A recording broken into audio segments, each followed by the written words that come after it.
Manchester United with another victory in pre-season, courtesy of a screamer from the returning man, almost the prodigal son, if you like, Donny van der Beek.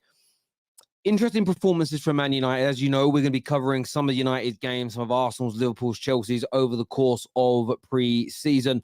Lots to talk about. We're, of course, going to review Mason Mount's performance as well. Want to get your opinions on that.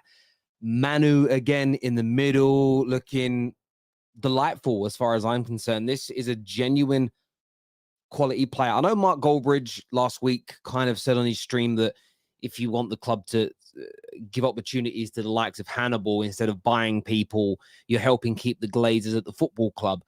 I understand that to an extent when you're talking about certain academy players, but Manioo really does look like the real deal. Now, I'm not suggesting you play him instead of Casemiro, but I believe having him as part of this first team moving forward, you need to develop him so that you get him to that standard later on down the line. But if the likes of Amrabat and Casemiro are here, it gives Man United a lot more opportunity to bleed him in, play him in the right situations and nurture this kid, because he genuinely looks like a star in the making for me. I was very harsh on Jadon Sancho in the last game. Very harsh. He was better today. Some very good footwork very early on, 3-4 minutes in to create the opportunity for Anthony. But it's just not a false nine. He struggles in that role. We become a better team in the second half when a number 9 in Hugo comes on. When Hugo's on the pitch, he's an okay player. By the way, that's the type of striker where I think if you back a Hugo, let's give him an opportunity instead of buying Højlund. That's crazy. But you see a difference in the way we play. Someone that's a natural number 9. The shape's better. The play is better. That's why our second half performances have been better than the first half performances. That number 9 figure is so key. False 9 is a very difficult position to play. And I just don't think that he's been that Sancho can do it. But I thought his play was better than before. There's 2 games in, and I want to be moved. Some of these players, for me, I want to be moved. I want to go, oh, that's good. That looked great. Ahmad impressed me more this week. More in this game. In the opening 20 minutes, faded a little bit. I still, though, when I watch Sancho, when I watch Ahmad, when I watch Anthony, what they all do too much. Drop the shoulder, cut back. Drop the shoulder, cut back. Sometimes, I know it's old-fashioned, but just get the ball into the box. Play the through ball. It may not come off, but you're putting your opponent under more pressure. And you saw from the goal, which we'll get onto, Gore just crossed the ball quickly, got it into the box early. Defenders weren't set, and a goal came from it. And I want to see Ahmad do a little bit more of that. There's too much cutting inside. Frustrating. It's frustrating to watch because there is a player in there as far as I am concerned. And when it comes to Mason Mount, listen, defensively, we were absolutely perfect, really, today. I want to praise the goalkeeper. Before I come to Mount, I want to praise the goalkeeper as well. Matty, he looks really good. And his ability to play out from the back is excellent. And I'm excited about how we're going to play with Onana, just with what he's enabled us to do. His ability on the ball compared to De Gea's is night and day. Sometimes we get a little bit of pressure. He makes a pass where I shit myself a little bit, even though it's pre-season, because I think it's De Gea in goal. Right? It's crazy. So really happy with him. There's no doubt about it whatsoever. Very, very impressed with him. I was. Now, I want to speak about Mason Mount. And I want to speak about Mason Mount because, again, it was a performance that didn't move me. It was a performance where there was a couple of good drives with the ball. There was a couple of good touches and passes. But I want to start seeing more. I want to start seeing a bit more risk-taking. I'm seeing too much of the Chelsea Mason Mount. And you all know me. I want to see players take risks. I get annoyed at Sancho for doing it. I get annoyed at Anthony for doing it. You don't take a risk in every single opportunity. But you have to get the balance right. And it's why Rashford and it's why Bruno, it's why KDB, why Trent Alexander-Arnold, I'm just naming a few players in different positions. It's why they've got Haaland, another, why they've got such great outputs. Because they take risks. They don't care if, oh, I gave the ball away 15 times. Oh, my pass percentage was below 85%. They couldn't give a damn. Oh, I've had 4 shots already and haven't scored. My name's Haaland. I'm not going to take the 5th. No, they'll take it and they'll score it. I want to see more risk taking from Mason Mount. We need more of it. And his crossing's got to get better. His crossing has got to improve as well. His set pieces have been horrendous so far in a Man United shirt. And look, I think he'll improve once he gets used to the system. I think he'll get better when the Rashfords and Brunos, Casemiros return. But I still want to see more from him because he's a £55 million player and I want to see more. So I wasn't overly impressed with him today. What I will say, I thought Johnny Evans did all right. Johnny Evans did okay. Second half, United dominated the ball. There's no doubt about it. Oh my God, Terry Bruno is trash. No, he's not. He really isn't trash. If you think Bruno's trash, you're entitled to that opinion. But no, sir. That's a no from me in relation to that.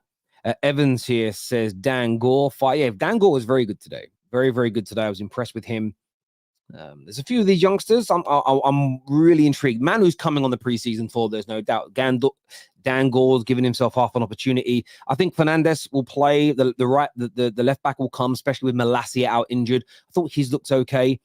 Dan Gore looked good today. Hugo will probably come because we need another striker. There's not many of the kids that I'm going, oh, he looks a player. They look all right. The goalkeeper. That's it really for me. But I'm very harsh when it comes to very, very harsh when it comes to academy players. I'm not looking for sentimentality. I'm looking for people that I think can improve Man United's first team. And there's not many out there. Here says Evans, love, top man, top player, top professional, short-term stay, fine by me, wealth of experience and know-how. Look, he looks right today. The deal is just to help us through pre-season. He's getting a little bit of pay for it. His wife, Helen, will be on the tour, so they get to have a little holiday probably as well. He may sign a short-term deal with the club. I would trust Johnny Evans playing more than I would Maguire. If that's a compliment, I don't know, but we'll see what happens. I don't know if he'll stay long-term. This year says justice for Van der Beek, held hostage at Man United.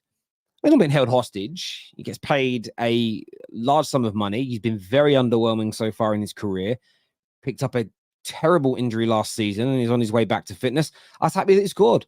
I thought he played well when he came on. Still a lack of physicality. Whenever he had a man go shoulder to shoulder with him, he's too easily pushed off the ball.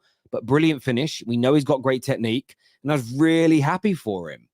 And I thought Fred was good in the second half too. And I'm hoping that brings in a nice amount of money, a little bit of casharoonie for him because we've got to go and get better. We need to go out and get Amrabat. We need to go and have more quality to this team.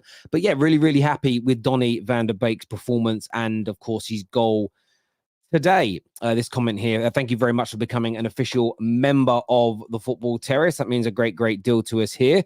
It truly, truly does. Terry, what other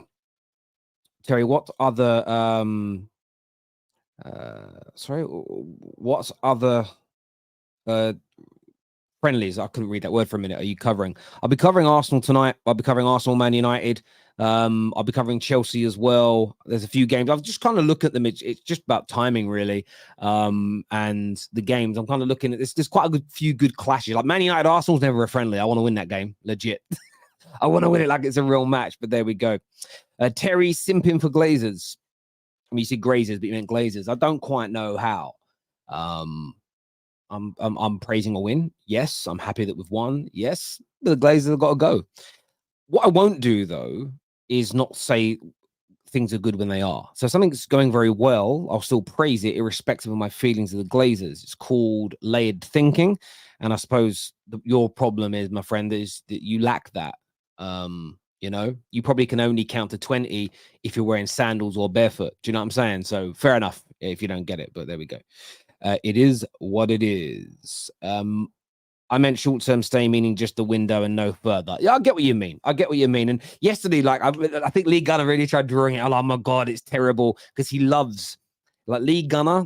I don't know why. I don't know where he gets from. He's got this, like, hatred of Eric. And we all knew what it was for, just to get through pre-season. It just makes sense. Basically, Man United are paying him like a boxer plays a sparring partner. That's essentially what it is. There's no real difference.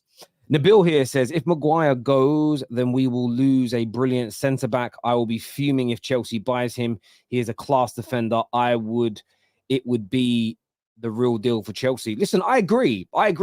Selling Maguire is a disgrace. Look at Donny van der Beek today, out of this world. You've got Scott McTominay and Fred. Listen, that's one of the best central midfield pairings Man United have had in many, many years. They're all on the chopping block this year, and I think we could be making a mistake. We'll get big money for them because they're quality players. But at the end of the day, could weaken Man United massively. So I hope they stay. I hope rivals don't get them. But, yeah. And by the way, everyone got to excuse me. If you don't get what... I'm not going to say what I'm doing there. If you don't get it, again, you need those sandals to count to 20 as well, bruv. Like... yeah, it is what it is. I hope someone clips that up like I was being serious. I hope.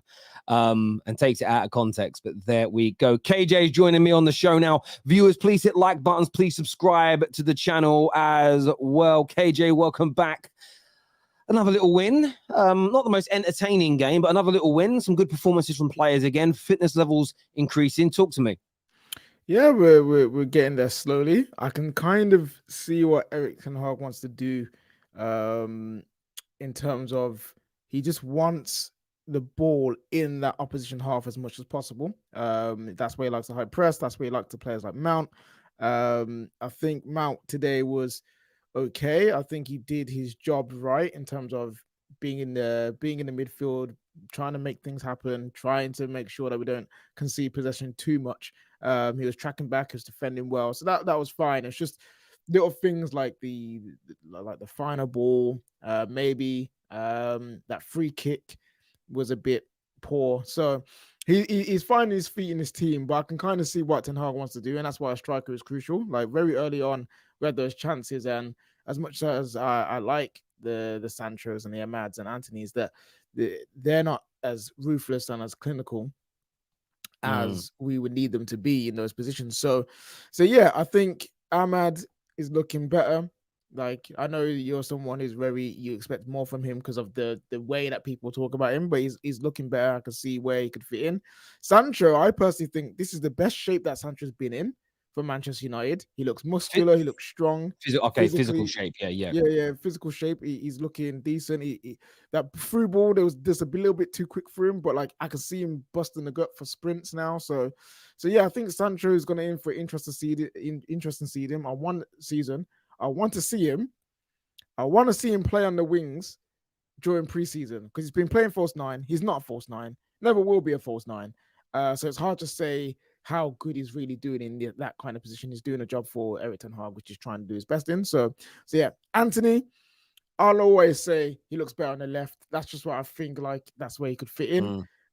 He takes too long on the ball when he's on the right. He loves to cut in way too much, and he's predictable on that left and that right hand side. So hopefully we see more of him on the left hand side making things happen. Should have scored, but hey, I'd rather that than him just doing nothing. So yeah, we've got a good. I can see the base. I can see the base of what we're trying to do. We just need to add the Casemiros, Bruno, Rashford, those kind of players back into it, and especially with Onana finally now in Manchester. He's apparently going to have his medical today in the next hours or so. So yeah, things are ticking along. No losses yet, no draws yet, unlike some clubs on preseason. Yeah, look, Gaz here says, notice the style with the striker is more Erik's style. Let's just see with the starting 11. And I agree. I think with a goalie that can play out, the second half always as well, because you've got more of the academy players together, you can see that chemistry because they're more familiar with each other's style. You kind of, in the first half, you sort of get, the fullbacks are not used to our centre-backs. Manioo obviously trains with the first team, so that's why there's a good connection in the center as an example. The front three, as you say, I want to see them in their natural positions with a bit more quality around them. And I think you throw in a class number 9, you put Bruno in just behind them as an example, Rashford in that team, and it will really, really will come alive. Garnacho still to return, and that's a great thing for us. There's so many of our players still to come back into this first team. Plus, as you mentioned, Onana, maybe Højlund, potentially Amrabat as well. And I think there's a nice little base here for United fans to look at and be not get carried away with, but to be encouraged about in terms of how we want to play football. A lot of rivals have spoke about how there'll be no further evolution of our style of play. What we got last year is the best that it's going to become. And it's such a projection of their fear, their concern, and their worry that if we go up another level, Man United, I'm not going to say the words are back yet. We have to start challenging for those big trophies. But if we go up another level, we're going to be a very difficult team to play, a very difficult Old Trafford's already a very difficult place to come, and it's only going to get harder for rivals. And, we've been in the mud for a decade now, and a lot of fans have had to deal with Arsenal getting out of the mud and seeing them do well again and seeing them become competitive again. That's painful. Imagine Arsenal and Man United at the same time both step outside that mud. Rivals are just not going to know what to do with themselves, and especially if they are casualties of Man United's progression, there is gonna be salt and lemon juice being rubbed into them wounds. It really, really is. And you know what? I would love it to happen in the style of play that apparently is not going to get better. If we just stuck with the kind of counter-attacking high press kind of style that Ten Hag played last season, I would love that for us to win the league, so everyone can just suck on it, because everybody is wanting this whole tiki-taka, high possession base, this 3-2-5 formation that now that Pep's done it, just like we have to copy what Pep's doing, we have to do what Man City are doing. No, we need to find our own flipping way to do things. And I think Ten Hag is trying to do that. He realizes that there's a bit more to this Premier League than just what he did in Holland, what he did with Ajax. He has to adapt, and he's adapting to try and do something different with this Man United team. And I'm happy with that. I know a lot of people are complaining about certain players can't do X, Y, and Z, but Ten Hag is picking these players for a reason. There's a reason why he wants to try and play certain players like Mason Mount. He wants players like Rashford in the team, Bruno Fernandes in the team, because they're high production, high risk kind of players. I'm okay with that. If that's what takes us to the top, I'm okay with that, the way we're doing it, because I've got no preference of how we win things. I just want to win things. So I'm looking forward to seeing how this turns out. And if we do end up becoming the best and we use a style of play that is seen as inferior to the other styles like the Peps and the Klopps, I would love that, because just the balls and piss some more. But yeah, now I'm looking forward to some of the young players are looking very good as well. Dan Gore today looks very good. He looks like he could have a good season if he went out on loan to a championship team. I reckon if we keep Hannibal and Manioo, I would happily let Scott, McTominay, Van der Beek and Fred leave, and then you just bring in one more DM, and we have their replacements there. I think Hannibal is learned from his season on loan at Blues, and he looks like he's ready for it, he's up for it, and he's ready to challenge, and he's got more quality on the ball than McTominay and Fred, with the energy that he has, with the aggression that he has. So yeah, those two players in with a DM, I'll be happy to see that for next season. Listen, I agree with you. I think McTominay and Fred have gone as far as they can, and they are part of that group of players who are synonymous with failure, just like Maguire as an example. And everybody had a chance last year to reinvent themselves. And I feel that Luke Shaw, as an example, I believe Rashford and Bruno most definitely, AWB, they all got themselves back up to a level where it's they're Man United players, and I think they can perform at a very good level, and I think they can get even better as the team improves. Fred had some moments, but wasn't consistent enough. McTominay didn't do it. Donny, look, I felt if he hadn't got his injury, who knows? But I think the fact the manager's very happy for him to go for the right money is key. We need to move those players on and reinvest it. However, I will disagree slightly with Mark Goldbridge, and I will be very honest, I didn't see his stream. I only saw the clip that was going viral online. If you're someone that doesn't want to spend £50 million on Højlund because you want to give Hugel a chance, then I agree with him. You're doing the Glazers bidding. You're being cheap. But when it comes to Manu, I want him to be given opportunities in the first team in exactly the same way that I wanted Garnacho to get opportunities. There is genuine star quality in them. And the only way you're ever going to realize that and bring that out of them is to have them in that first team. I know loans can work. And some of our greatest players have gone on short-term or season-long loans. But the majority of players who make it at the highest level at their clubs come through that club and they play at that club. And I'd love to see him get more game time next year. He just impresses me so much. And what he does have, unlike Iqbal last year, Manu's built like a man already. You know, he's already got that size and that physicality, which is important. Some players of his age are a little bit thin, a little bit skinny, a little bit lightweight, and you can get away with that if you're an attacker. You can't get away with that if you're a central midfield player. You have to have some physical stature about you to do it in the modern day game, and I think Manioo can do it. So, yeah, listen, I really hope he's part of the team, and I hope he actually starts and plays against Arsenal, because although I want to win, I want to beat Arsenal on Saturday night. There's no doubt. I want to see him tested in a game that will have a certain amount of intensity. You'll really be able to judge his ability in a game like that. So yeah, fingers crossed he starts that match and does well. Yeah, I hope so too. He's a real prospect. He's going to be one of the first midfielders that has come from the academy in a while that I'm really excited about. Like, we had Scott McTominay come through, but that was because Jose needed bodies. He did a job. He came in and he just stuck around, and obviously managers like him. That's why they use him. That's why they kept him around. But in terms of star quality, I've not been this excited by a midfielder, but in the United Youth Academy in a long time. So Manioo, he's my guy, and this is what I love about the comments. Yeah, this is what I love about the chat. They're calling me deluded. They're calling me that I don't know about football. Trying to say that I think Ahmad is not as good as Elanga, or Elanga's better than him, just because I said that I don't care if it's a certain style over another style. The people in the chat in this world of football right now is style over substance. They will take pretty football over trophies. And it's a disgrace, Terry. It's an absolute disgrace. I don't know what's done this to them. Maybe it's FIFA, maybe it's online tacticos, maybe it's social media, highlight reels and clips. But people need to understand you can win football games without being the greatest footballing side known to man. Antonio Conte won the league with Chelsea playing counter-attacking football. Leicester won the league playing counter-attacking football. Now, I'm not sitting here saying I only want counter-attacking football and that's it. But what I'm saying is, whatever style we choose, I want it to be perfected and mastered in a way that we can win the league. Whatever that turns out to be, that's cool, but I am open to that. You got so many people complaining about so many different players because I can't do this and I can't do that. Who says Ten Hag wants them to do the things that you want them to do in the first place?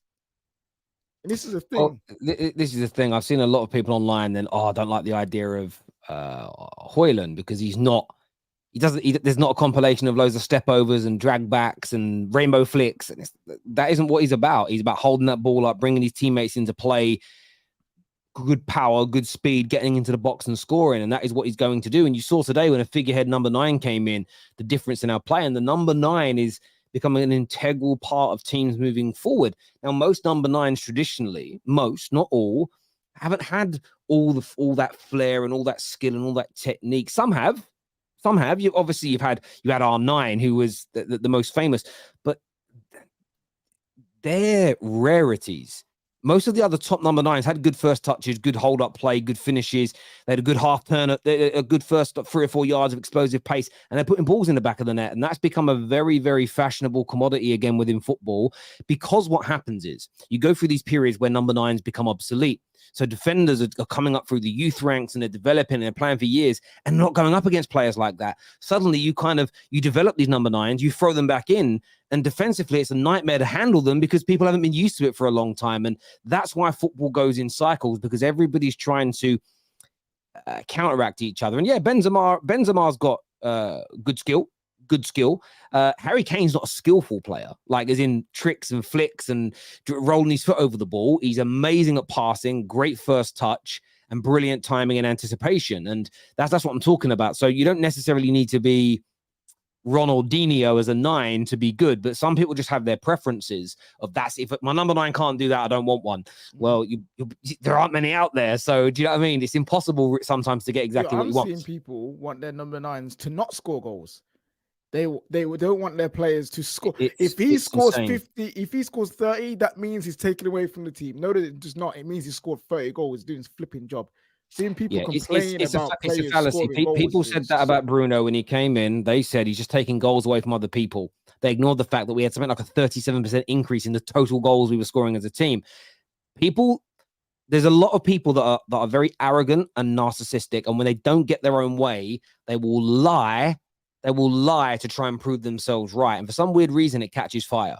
And again, like I've said, we will score more goals as a collective team next season with a number 9 than without one. 110, with a goal scoring number 9, in my personal opinion. We have a comment here that says, I'm up in Maguire, so he gets sold.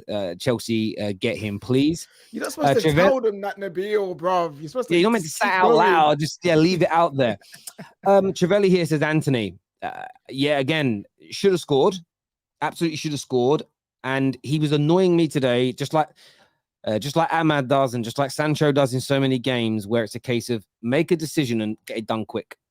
The amount of times it's cut back and pass back in midfield, sometimes you've got to do it. I understand it's done too many. And I want to see you run at your opponent. And I think and when he does, he beats them. And I'm like, right, now keep doing it. Keep doing it. Put him on the back foot, make him feel the pressure. He just didn't want to do it enough. And look, he's got to improve this year, Anthony. You know, he cost 80-odd million pounds. It's a big expectation. And you're going into year 2. Look, I'm not going to condemn him massively because of one 45-minute preseason game, but I want to see him go to another level this season. He got 8 goals last year. I want that to be around that 14, 15, 16 mark this year. More assists as well, and then just more impact in games. And if he does that, then great. Then he starts paying back that transfer fee. But at the end of the day, I wasn't that impressed with any of our attackers today. They need to be a bit more direct. They need to be more direct when they're in and around the box. Does that make sense? Not when it's in the build-up play. There's just times where you're like, right, now go at your fullback. And they cut it back and it ends up back with Lisandro Martinez. And I'm sitting there pulling my hair out. And I'm like, there was 3 or 4 openings and opportunities there. And then you saw Gore crosses that ball early. Bang, goal. You just need to get the balance between those two things right. And this feeds into what we're saying before, is in defenders know about cutting in like inverted wingers now. Like they've been knowing about them for the last 5 years. So defending against them is a lot easier, unless you're like Mo Salah, who's top level of what he does, or like back in the day, Iron Robin, top level of what he does, even though he knows what he's going to do, then cool. But we need to stop just trying to go with the trend. I want to see us try and do more things. That's why Garnacho is seen as a breath of fresh air, because he's direct. That's why people like to bag on Rashford, but that's why Rashford is seen as one of the best inside forwards, because he actually runs at his defenders. Look at all the wingers out there. Who you're seeing are the best ones? Your Caradonas, Rashford, Leao's, Vinicius. Why are they seen as the best ones? Saka. Why are you seeing some of the best wingers? Because they run at them. They run at defenders. It's not just about cutting inside and keeping the ball. I love Jack Grealish. I do. But he's got the ability to get past so many different players. He just is so used to recycling, and defenders can just easily defend against that. I would love to defend against a guy that I know is like, oh, I'll just stand here. He will cut inside and just pass it back to the midfield or the defender. We need to mix up the way that we play so we catch people off guard. Like it's as simple as that, people. Yeah, Michelle here says we have 3 right-sided forwards who can't go by anyone. Yeah, whether it's by ability, physicality, or mentality, or a combination of all 3, that's the bit about all 3 of them that were on the pitch today, Ahmad, Sancho, and Anthony, where I just think do more of it. Now, again, Rashford can have his moments where he'll beat someone and then he should cross, but he shoots, or he should shoot, but he crosses, or he doesn't use the overlap. And decision-making can be worked on. Decision-making can be worked on. You watch your footage, you go through it with your coaches, you can learn to do the right thing. And Rashford made far more of the right decisions last year than maybe the previous campaign. And those boys have just got to get it right. And if you cook a defender and you got past him once, you get past him twice, you keep doing it. And then when it looks like he's working out, then maybe you cut back inside a few times and you catch a team off guard. But you've got to be smart with it. You know, when I used to fight, sometimes you'd realize, okay, I'm catching this guy with a jab, or I'm catching this guy with. There was a kick I used to do where you would like you're going to throw a punch, but you reverse your legs and instead of your front leg kicking, your back leg would go up and you'd kick. Well, what I would do is you'd catch someone with it a fair few times, and then you'd start to feint with that same move to make them flinch, and you get them with something else. You've just got to learn. You just have to. These guys have got to learn to do that as well, because when they do that, then it becomes easier. And one of the masters that they should be watching is someone like Riyad Mahrez. Riyad Mahrez for me is almost the perfect winger, because he is direct. He is direct, and he is skillful, but he's always looking to get into that box and try and score a goal. And if he has to cut back and pass it into midfield, he does. But in a game, there's almost a 50-50 blend between running at his fullbacks and cutting back inside. Our boys, honestly, I bet if we counted, it's 80-20. Only about 20% of the time they're trying to take someone on, and it's not enough because you become predictable. Terry, did you see Kai win the other challenge? I mean, I've only seen I didn't watch the All-Star Challenge. I've only seen what I saw on socials today, and I felt sorry for him, to be honest with you. But I mean, I'm not deep in it too much. It's one of them things. It's just a little fun game that he messed upon. Like, everyone needs to relax in it. Like, I get the banner, but people are literally taking it serious. Of this is why he's gonna fail. He can't even do kick-ups. I'm like, leave the guy alone. No one's better than that. All of that goalkeeper game they played. That was flipping hilarious. That was the goalkeeper 1v1 thing. That was great. Bring that in. Yeah, I love that sort of stuff. I like it when it's in America. I don't want it to come to the European game. I like watching it there. This comment here says, Terry, for those people saying Man City got weaker, we are not done yet. We will bring world-class players and we will do a 4-peat. I trust Pep. Yeah, you should trust him. I'm just stating, I'm intrigued to know who you're going to get. And is the quality going to be better? Because so far the players you've been linked with, barring Guardiola, are not improvements. There is actually an update here from Jacob Steinbeck about involved Man United. He says that Chelsea have no interest in signing Harry Maguire for Man United as they step up their attempts to cover Wesley Fofana. Former player Mark Gahey could be considered by the Blues, is what Steinbeck has said. And he's and he's very, very credible. But there we go. Man. Damn it. I was hoping for that Chelsea check, man, because Chelsea, Spurs, and Newcastle are the only man that can outright pay his wages with no issue. It's crazy that Chelsea have got rid of Gahey and Tomori and they're struggling for centre back. It's actually some of the business they've done in recent years. Now you look back with hindsight, some of it's been horrendous. It really has. I know Chelsea fans are excited right now. I know some of them in the group chat are chatting in their chat. And to be fair, I think they're in a very interesting and fun position as well. Like this experiment they're doing can go either way. It could go to the future where they win titles, or it could just flop and crash and burn in the next 2 years. Like you would never know. But the way that they're chatting, like they have not been in the mud for the last 7 years. Like, Terry, they're creeping up on 10 years with no title, you know. And they ain't getting it next season, or maybe the season after that. So they need to be real careful about how they're chatting about other teams. I'll back your team, cool. But the way that some Chelsea fans are chatting about other people's teams, like Arsenal and Man United, because of their 2 players going to them, you need to watch your own selves, man, because you're creeping up to 10 years. They've got that Champions League, though. That Champions League it lessens that blow. No, I don't care, man. That Champions League was a fluke, bro, and you all know it was, man. Everyone knows that Champions League was a flipping roll of the dice, because guess what?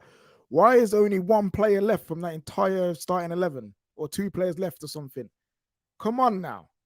Like, let's not be kidding ourselves here. Chelsea fans, I know you got that UCL, but that UCL was flipping out the sky, man. You pulled it out of the bag. Fair play to you guys. But in the league, in England, domestic cups, you might need to be watching yourselves, bruv, because it's creeping up. KJ here on that smoke. KJ's on that smoke. Donny van der Beek has spoken, and he has said that, I want to read these comments out. His first thing he said was, I've been looking forward months for this game. I know it's only a friendly game, but for me, it was a big moment. If you watch in the past, that's the way I score my goals, the cutback, shooting inside the box with my inside foot. Do you know what's crazy? That goal he scored was exactly what I expected from him from day one. I remember doing a video about Donny when we signed him, and he had more touches in the opponent's box as a midfield player than any other midfield player in Europe when we bought him, who plays in the top, who was Champions League based.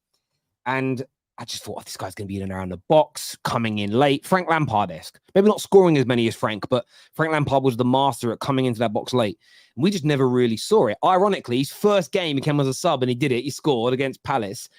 And yeah, that's where Donny was at his best. And I know there are still a lot of United fans that want to see Donny succeed. Do you think he could be given another chance? Do you think there is a chance of a renaissance here and Donny finally delivering in a Man United shirt? I think it depends on the outgoings and if a club actually wants him to stay, actually wants to buy him. I don't think Ten Hag is fighting for him to leave. I could see Ten Hag being like, yeah, I can give this guy a chance. I remember when he did get injured, he was actually slowly building up his match-fishness, his games, his sharpness. So he was slowly getting there. And then obviously that injury just took him out for a season was really unfortunate for him. So I think there could be a place for him. If no team wants him, I'm not going to be upset that he's still here and I'm fighting for a place in that midfield, because the way that we're going to be playing, I can see Mount, I can see Bruno, I can see Donny van de Beek scoring those kind of goals. Third man, late man runs in the box from the midfield, getting those volleys, getting those tap-ins. So I think he could play a part. I think personally he should move away, just because I don't think he suits the Premier League. But if he's going to stay, I like the hunger and fight that he has, because he's not giving up, you know. So I can do nothing but respect him. He spoke on it here. He said here that there is still a chance I move, but we are keeping it open. And I think listen, Arsenal are doing the same thing. It's been well publicized. Man United are getting less publicity around this, but I think how Donny performs in pre-season may dictate whether we sell him or not. He may be a player that we keep until potentially until the beginning of the season. And then maybe he moves on. But unless he, in his next 2 or 3 games, if he really impresses, then I think keep him. If he doesn't like massively stand out, then I just think it's going to be same, so move him on and see what happens. So feels like he's open to it. He's also spoke about Onana, who is currently having his medical. He says, my expectations of him are high for the pending arrival of Onana. It has to be. He's played with him. He's seen the qualities of this guy. He knows what he can do. And he's even come out, already said he wants to win the Champions League. He wants to win the Premier League with Man United. He's speaking highly of Ten Hag, saying that he is the guy for him in terms of get the best out of him. So I do expect the big things from Onana, especially with the ball at his feet. I'll give him some grace at the start, because I know he's going to try some absolutely mad things that will probably not come off, you know what I mean? But at the end of the day, he's a goalkeeper that we've been needing. He's Ten Hag's guy. He's confident in himself. He's used to fighting against adversity. If you look through his career, he's had different arguments and falling outs with different people, but he's still going. He's still backing himself. He's still confident. And we need those characters in this Man United team. That's why people dislike Bruno, because he will chat his chat and he will back it up. You know, he will complain to the refs, he will whinge and moan, and that frustrates me as well. But I have to respect the guy, because he will always fight for Man United. He'll always fight to get every inch of grass. If he can get 1 inch closer for that free kick or that penalty closer to the goal, he'll fight for it. So we need those kind of characters in our dressing room, because we've had a soft underbelly for too many years now. I hear you on that. Hussein here says, KJ, all love, bro, but United haven't won the league since 2012. It's actually not 2012, it's 2013, my bro. That's the year after that. And Arsenal won it in 2004. So being in the mud for 7 years is not as bad compared to others. This is where Chelsea fans don't listen. For one, I'll just say this. I've been backing your rebuild. Terry can testify to this. I've been backing the rebuild of Chelsea. So this ain't about not liking what Chelsea's doing. 2, the reason why I'm saying this is because I understand what it feels like to suddenly be adrift so far away from everything.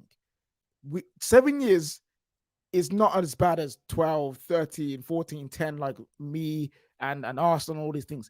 But what I'm trying to explain to you is it's coming. It's closer than you think.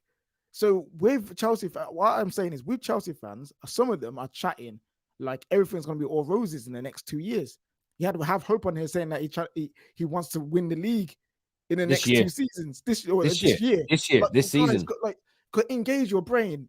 You know how hard that is to do. Now, if you do it, fair play. But you can't be chatting about other teams who are making progress, who are ahead of your teams right now, without realizing what position you're in. So yes, 7 teams is not as bad, but it will creep up to you, bruv.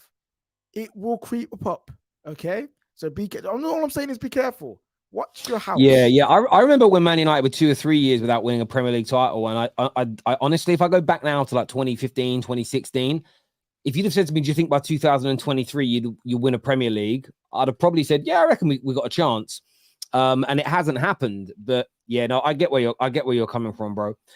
Terry, thoughts on Matej Kovar? It's pronounced Kovar, right? It's Kovar. I think. Look, I listen. He hasn't really been tested in terms of his shot stopping ability, so I can't judge that. but with the ball at his feet, he's really good. There was 3 or 4 times today where he's being pressed by lack of threat and a few others, and he passed balls where if that's De Gea, we're conceding a goal, right? And he looked really, really comfortable with the ball at his feet. And just think, Onana's even better with the ball at his feet. So yeah, I'm very, very excited about that. There's actually a question about Onana that came in from Twisted Bubber. He says, Terry, could Onana cost United more points than De Gea by playing so much from the back? No. No. I don't think he will, because I suppose it depends how you balance it. You net balance it off, because we will get pressed less, in my opinion, and we will build the play out from the back and build up opportunities more regularly because of his passing ability. Therefore, I think we win more. Will he have moments from both shot stopping, crosses into the box, and passing out from the back where we can see goals and cost us in his Man United career? Yes, there's going to be moments. How do I know this? Alisson's the best goalie in the world, in my opinion, and he will cost Liverpool goals every year. Edison does it every year. So it's going to happen. I don't think he's a flawless goalie that's never going to make a mistake. But we will improve as a football team moving forward with him. There's no doubt. Would you take a Champions League or 2 league titles? 2 league titles, because it shows the consistency of your team. I'd take a Champions League. Again, it could be a Chelsea season. It could be a Porto. It could be just one of those seasons where you just come out of nowhere and win it. Where 2 league titles, that's consistency. Yeah, I would pick. They're both massive, but I'd pick, if somebody said 1 league title or 2 Champions Leagues in say over a 3-year period, I'm picking the 2 Champions Leagues because it's 2 major trophies versus 1. But I do like what you're saying there, KJ. You can get relegated from the Premier League and still win the FA Cup. You can be 5th or 6th or 7th in the Premier League and still win the Champions League. Winning league titles, especially if you did it back to back, it proves like the level that you're at. So it's a very good shout. But I would just take the 2 big. I'd take the 2 big trophies over 1. That literally as basic as that for me. And yeah, I'd love it. Equally though, I do want that Liverpool got. How many Champions Leagues Liverpool got? 5. Is it 6? No, they got 6. They got 6. Like I want to start collecting before Liverpool win their next one. I'd love us to get to 5. Does that make? I'd love us to start closing that gap on them, because like my footballing lifelong dream, when I'm laying, hopefully when I'm in my 90s or over 100, and I'm laying on my deathbed and I've got my kids and grandkids and whatever else around me, I want to lay there with the most league titles, the most FA Cups, the most Champions Leagues. I'd die a happy man from a footballing point of view if that happens. So. But that's a really good question. Sure. Thank you very, very much. Sure, Terry, talking about UCL, yeah. Someone mentioned Chelsea's UCL run and how it wasn't a fluke. Bro, Chelsea's UCL run was celebrated by Chelsea fans for having the easier side. I remember it. You remember the streams, innit, Terry? I remember it clearly on stream, watching them get the route to the final, and they were cheering, celebrating that they had the easier side of the draw. Come down, they win it, and that was revisionism, and it's actually, oh no, our side was actually really hard. It was actually really hard to get there. So which one was it? How are you celebrating getting the harder draw? You know what I mean? No one celebrates getting the harder draw. Everyone loves the easy draw. I kind of feel like fluke's probably a little bit harsh because they deserve to win those games. But most Chelsea fans that I've spoken to that have been honest with me have said they're happy they've won it, they're buzzing, they deserved it, but they feel that it papered over cracks at the football club from a sustainability point of view. And I think that there's an element of truth to that. Doesn't mean you shouldn't celebrate the win, but they were predicted to maybe win the Premier League the following year. And you look where they are now, and there's obviously major issues that they're trying to fix at the football club. It's just about being honest with yourselves and keeping your foot on your owners' necks. Because you don't want 7 years to creep to 10 years to creep to 15 years. That's what I'm worried about with Man United. Like, we're at 10 years now with no Premier League. I don't want that to become 15 years, then 20 years, and 25 years. It's ridiculous, especially with how much money we spend and Chelsea spend and Arsenal spend and look, Liverpool. Look, they've won a Champions League and a Premier League, so it's great. But with this Klopp period, they've got to start picking up some more major trophies, because if you don't, you look at it and go, still only 1 Prem in 30. So they don't win a Prem for another 10 years. It's like 1 Prem in 41 years. That ain't good enough for Liverpool. It's just not. Mm-hmm. It really ain't good enough. And you need to always keep your foot on the neck to win these trophies. But equally, we can't all win them. So yeah, it's that's what makes football so beautiful and brilliant. I know a lot of people consider Terry the Jacob Steinberg news. We've already spoke about it on this show. I will be doing a transfer video update later on today where I'll go into that in more detail. But I want to thank everybody for tuning in. We will be live after some Arsenal, Chelsea and Liverpool pre-season games as well, just to check in to see what you're all thinking, feeling about your team, what's going on, how your team looks, how they played, etc., etc., etc., etc. But do me a big favor before you leave and hit the like button. Please make sure you subscribe. Go check out the podcast on Spotify as well. QR code is on the screen right now. Until next time, take care. Goodbye.